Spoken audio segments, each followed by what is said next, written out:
各位睇片嘅朋友，你有冇諗過，一個一出世就含住金晶匙、身家過百億嘅頂級富二代，究竟可以點樣將老豆辛苦建立嘅銀行帝國，一步一步咁衰到清光？今日要講嘅呢位主角，風流過劉鑾雄，膽大過莊子祥，佢就係當年轟動全香港恒生銀行創辦人林炳炎嘅三公子林秀峰。佢嘅一生真係比電影仲要精彩。20幾歲就喺商界呼風喚雨，為咗追港借不惜集低巨資，之後又同人合謀捲入香港歷史上最大嘅商業詐騙案。最後佢由一個住半山豪宅、出入座勞斯萊斯嘅超級富豪，變成了階下囚，甚至要宣布破產。究竟一個頂級聰明、學歷又高嘅財閥大少爺，係點樣一步步跌入命運嘅深淵？佢老豆留俾佢嘅驚天財富，又係點樣喺佢手上變成了南柯一夢？想知呢個豪門敗家仔嘅傳奇故事，記得留低睇到最後，因為中間嘅商戰內幕同恩怨情仇，真係精彩到你想象不到。要講林秀芳，我哋一定要由佢老豆林炳炎講起。喺上個世紀30年代，林炳炎、何善衡、梁植偉同埋幸春林四個人喺中環影吉街開咗一間叫恒生銀號嘅鋪頭。呢間銀號就係今日我哋行兩步就見到一間嘅恒生銀行嘅前身。林炳炎當時喺上海同香港嘅金融界都係舉足輕重嘅大債主，眼光獨到，手段厲害，所以林秀峰一出世就已經係全香港最頂尖嘅名門望族大少爺。林炳炎喺林秀峰10幾歲嘅時候就過咗身，留低咗一筆大到幾世都使無門嘅遺產。林秀峰同佢阿哥林秀榮兩兄弟由細到大都未受過咩武。林秀峰個人好聰明，讀書又叻，去咗外國留學，回港之後佢根本就無滿足於只係坐喺銀行入面收息。佢同好多有野心嘅後生仔一樣，覺得老豆嗰代做傳統銀行太過保守，佢要證明俾全世界睇，自己無單止係一個富二代，仲係一個商界奇才。但係壞就壞在佢太有錢，而且太過心高氣傲。喺70年代中期，林秀峰喺商界最出名嘅一站，無係因為佢賺咗幾多錢，而係因為佢同阿哥一齊收購咗當時啱啱開台冇耐嘅佳翼電視。講起佳視，好多後生一輩可能未聽過，但係喺1975年開台嘅時候，佳視係香港第3間免費電視台，同無綫、麗的鼎足而立。林秀峰當時點解要入主佳視？除咗想進軍娛樂圈做傳媒大亨之外，坊間仲有一個流傳好廣嘅傳言，話佢當時好迷戀電視台嘅當家花旦，即係啱啱選完港紙風華正茂嘅廖夏仁。為咗博得美人一笑，林大少爺出手極之闊綽，出入用勞斯萊斯接送，甚至有傳聞話佢買咗成條街嘅物業去送禮。林秀芳入主佳視之後真係意氣風發，佢覺得做電視台最緊要係夠大陣仗，於是大筆錢夾落去，拍咗好多大製作，最經典嘅就係拍《射雕英雄傳》同《神雕俠侶》，當時真係全港轟動。可惜林秀峰雖然有錢，但佢根本無識得點樣去營運一間電視台。佳視當時嘅定位好尷尬，政府規定佢哋每日要有幾個鐘頭播放教育節目，而且無可以播廣告。咁樣一來，收入自然大減，再加上林秀峰用錢好似倒水咁，完全冇成本控制嘅概念。結果佳視開台短短3年，到了1978年就因為資不抵債，突然宣布倒閉。呢次係香港電視史上第一次有免費電視台清盤。林秀峰不單止冇咗傳媒大亨嘅光環，仲喺佳視身上實咗幾千萬。喺70年代，幾千萬係一個可以買起成條街嘅天文數字。如果林秀峰喺呢個時候識得收手，乖乖地返去打理家族生意，或者安安分分做個收租佬，佢呢一世依然可以過得好風光。但係佳視嘅失敗冇令到佢清醒，反而激起咗佢嘅好勝心。佢覺得自己只係運氣唔好，佢有一個更大嘅舞台，去將輸咗嘅面子全部贏翻嚟。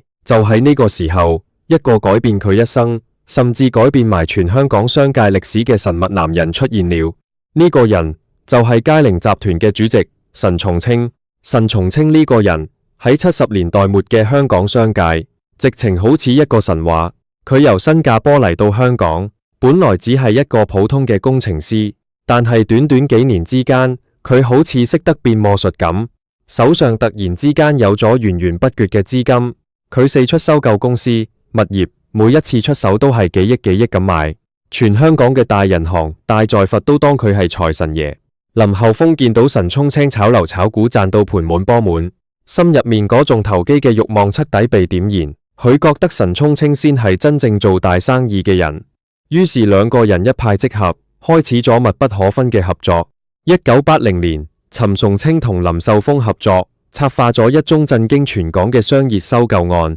當時林秀峰兩兄弟手上擁有一間上市公司，叫旗昌大廈發展有限公司。陳沖青睇中咗呢間上市公司嘅殼，於是同林秀峰商量，由佳寧集團出資收購旗昌。為咗將呢個股市神話炒到最高點，林秀峰仲將自己家族珍藏價值連城嘅幾件清代乾隆御製瓷器借俾陳松青去沖排場。陳松青將呢些古董放喺佳寧嘅總部，同所有前嚟參觀嘅銀行家同投資者講，呢啲都係佢嘅私人收藏，借此證明佳寧集團嘅實力雄厚。喺陳松青嘅操縱下，旗昌大廈改名為佳寧置業，股價好似坐火箭咁飆升。林少峰睇住自己手上嘅股票價值，每日以幾百萬、幾千萬咁增加，佢徹底瘋狂了。佢以為自己終於跟啱咗師傅，即將成為新一代嘅香港首富。當時嘅佳寧集團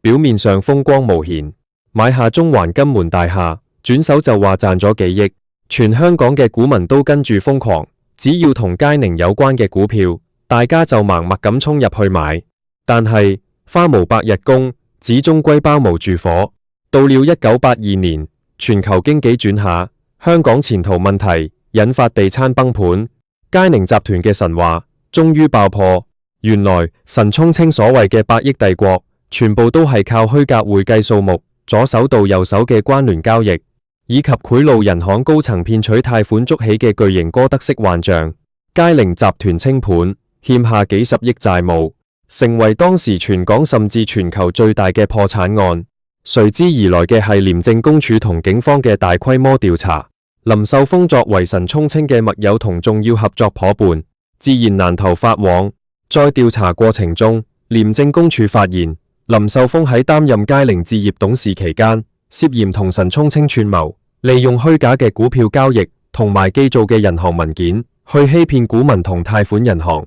呢場官司一打就打咗好多年。林秀峰由一個高高在上嘅銀行大少爺，變成了每日出入法庭，被傳媒圍堵嘅被告。雖然佢請咗最頂尖嘅大專幫佢打官司，但係喺鐵證如山之下，佢最終喺1999年被法庭裁定串謀詐騙罪名成立，判處入獄20個月。一個出世就擁有全世界嘅財閥大少，最終要住進赤柱監獄，着起囚犯衫，食住監獄飯，呢種由天堂跌落地獄嘅滋味，相信冇人能體會得到。你以為入獄20個月就是林秀峰人生的最低谷？未算。等佢出獄之後，佢發現自己嘅世界已經完全變晒。雖然佢避過了因為佳寧案而要承擔嘅全部巨額債務，但係佢個人嘅名聲已經息底後晒，家族嘅生意亦都同佢劃清界線。但係林秀峰骨子裏嗰種大少爺嘅脾氣同執着，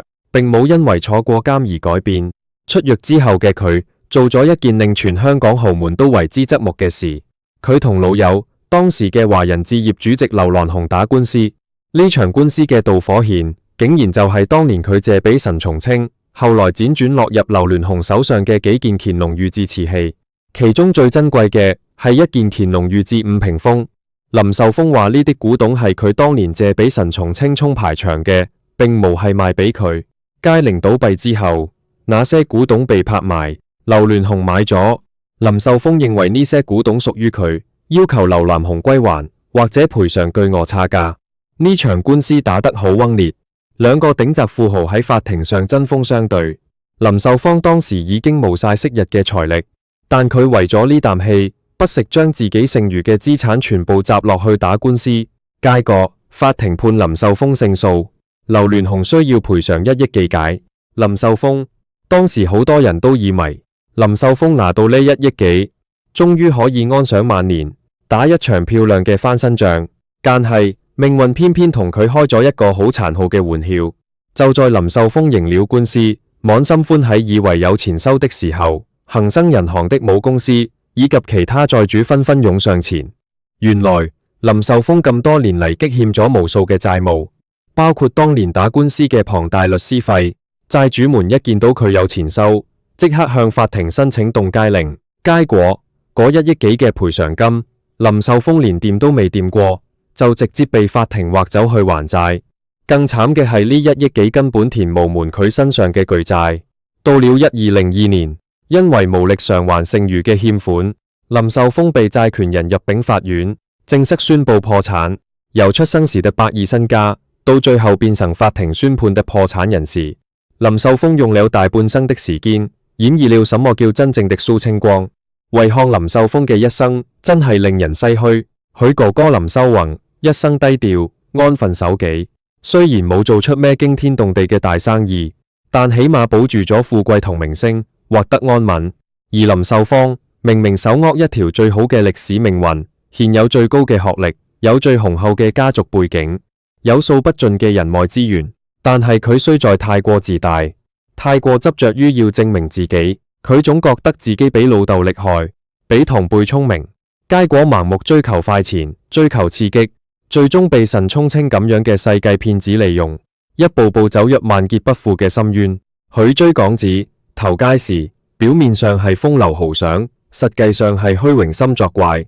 佢串謀家玲、炒作股票，表面上係商界鴻圖，實際上係貪婪作祟。老豆林炳炎用一世人嘅心血，一磚一馬咁建起咗恒生銀行呢個金融帝國，而林秀芳就用自己嘅傲慢同貪婪，將老豆留俾佢嘅驚天財富同名譽喺幾十年內輸得乾乾淨淨。呢個故事話俾我哋聽，無論你起步個點有多高，無論你手上有幾多籌碼，只要你失去了對市場個敬畏，失去了做人個底線，命運隨時都會將你擁有個一係連本帶利咁收返。今日嘅分享就到呢度，如果你鍾意呢條片，記得點讚、分享同訂閱，我哋下期再見。